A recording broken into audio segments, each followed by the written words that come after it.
بسم اللہ الرحمن الرحیم۔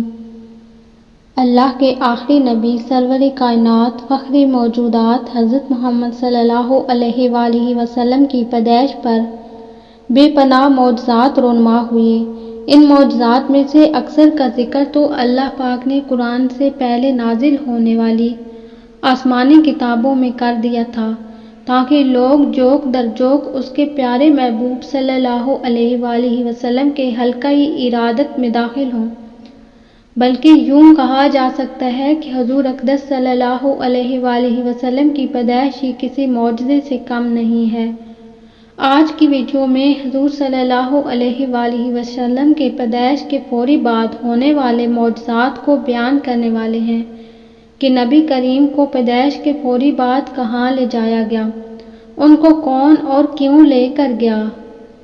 ناظرین گرامی، یہ واقعہ مدارج النبوہ میں ہے۔ آپ صلی اللہ علیہ وآلہ وسلم کی ولادت ہوئی تو فوراً بعد ہی آپ کو ساری دنیا کی سیر کرائی گئی، تاکہ تمام کائنات اللہ کے محبوب اور پیارے آقا صلی اللہ علیہ وآلہ وسلم کو پہچان کر زیارت کا شرف حاصل کر لے، اور آپ صلی اللہ علیہ وآلہ وسلم بھی اپنی تمام سلطنت اور تمام امت کو دیکھ لیں۔ اپنے لاڈلے بیٹے محمد صلی اللہ علیہ وآلہ وسلم کی ولادت کے بعد کے احوال کا ذکر کرتے ہوئے حضرت آمنہ رضی اللہ تعالیٰ عنہ فرماتی ہیں کہ ایک بادل نمودار ہوا، اس سے گھوڑوں کے ہنہنانے اور پروں کے پھڑپھڑانے کی آوازیں آ رہی تھیں۔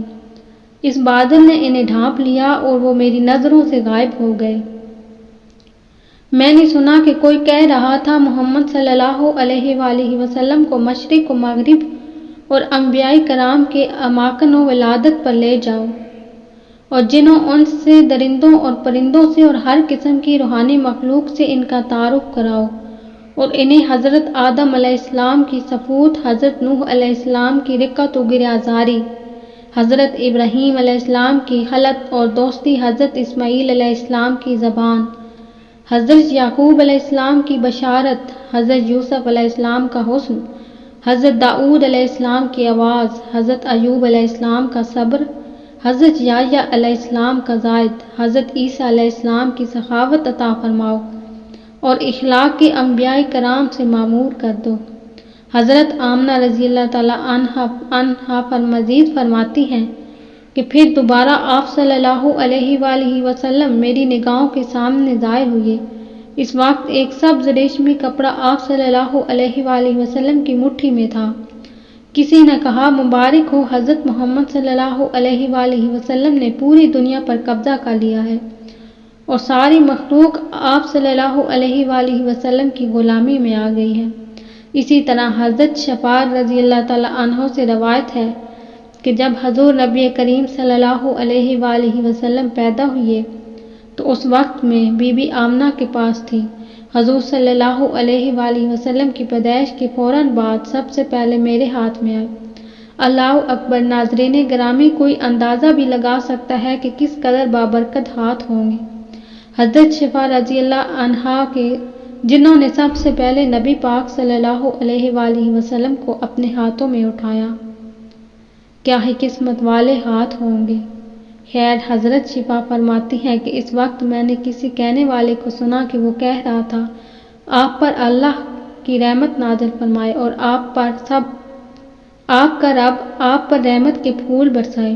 آگے فرماتی ہیں کہ مشرق و مغرب میں جو کچھ تھا وہ میرے سامنے روشن ہو گیا، اور یہ روشنی اتنی تھی کہ اس میں میں نے روم کے محلات بھی دیکھ لیے۔ پھر میں نے آپ صلی اللہ علیہ وآلہ وسلم کو کپڑے پہنا کر بستر پر لٹا دیا۔ اسی دوران اچانک روشنی بھی کم ہو گئی، مجھ پر رعب اور کپکپی طاری ہوگی۔ میں نے دائیں طرف سے سنا، کوئی کہنے والا کہہ رہا تھا، انہیں کہاں لے گئے ہیں؟ جواب آیا، مغرب کی طرف۔ اس کے بعد پھر روشنی پھیل گئی، مجھ پر رعب چھا گیا اور میرے رونگٹے کھڑے ہو گئے۔ روشنی پھر کم ہو گئی۔ اس دفعہ بائیں طرف سے آواز آئی، کوئی کہہ رہا تھا، اب انہیں کہاں لے گئے ہیں؟ جواب آیا، مشرق کی طرف لے گئے ہیں۔ حضور نبی کریم صلی اللہ علیہ وآلہ وسلم کی پیدائش سے پہلے مکہ قحط اور خشک سالی کا شکار تھا، لیکن جیسے ہی آپ صلی اللہ علیہ وآلہ وسلم کی والدہ کے شکم مبارک میں تشریف لائے تو بارشیں شروع ہو گئی، دھوپ نے گرمی چھوڑ دی، ہر طرف ہریالی پھیلنے لگی، یہاں تک کہ جب آپ پیدا ہوئے تو وہ سال ہر کسی کے کھیت نے دگنا پال دیا، لوگوں کی فصلیں ہری بھری رہیں، زمین سرسبز و شاداب ہو گئی۔ حضرت ابن عباس رضی اللہ تعالیٰ عنہ فرماتے ہیں کہ جب اشرف الانبیاء احمد مجتبیٰ حضور کریم صلی اللہ علیہ وآلہ وسلم دنیا میں تشریف لائے تو آپ کی انول نال کٹی ہوئی تھی۔ یہ وہی انول نال ہے جس کو پیدائش کے بعد کاٹا جاتا ہے۔ آپ صلی اللہ علیہ وآلہ وسلم خنثی شدہ پیدا ہوئے تھے۔